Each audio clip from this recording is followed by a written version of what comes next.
President-elect Trump confirming today he would declare a national emergency to follow through with his campaign promise of mass deportations of illegal migrants. Trump also warning that he'll mobilize the military, if necessary, to enforce his agenda, both at the border and beyond.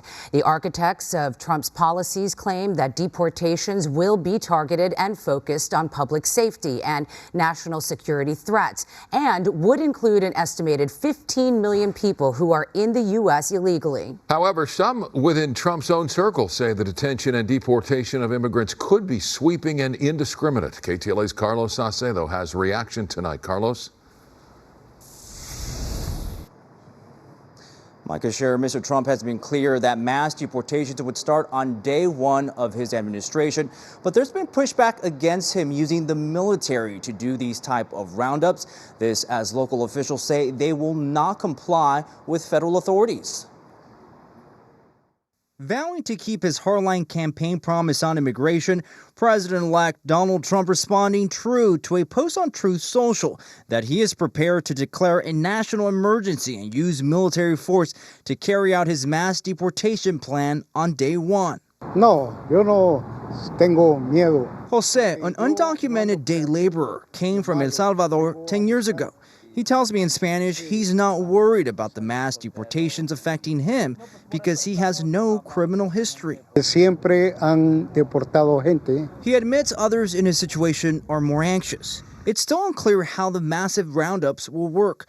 Trump's transition team says the incoming president will use every federal and state power necessary to institute the largest deportation operation of illegal criminals, drug dealers, and human traffickers in U.S. history.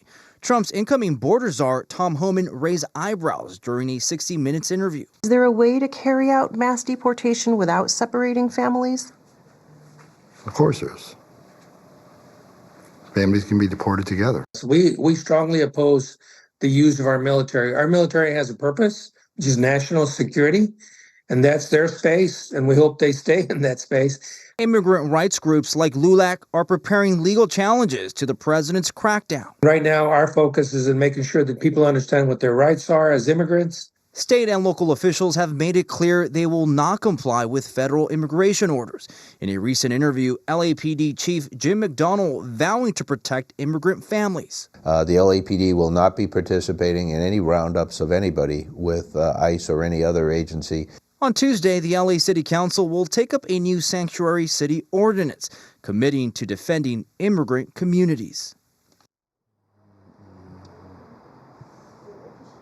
And local immigrant rights groups will rally in front of City Hall tomorrow morning, urging the City Council to fast-track this sanctuary ordinance. That will start at 9 a.m. We're live in Hollywood. Carlos Salcedo, KTLA 5 News.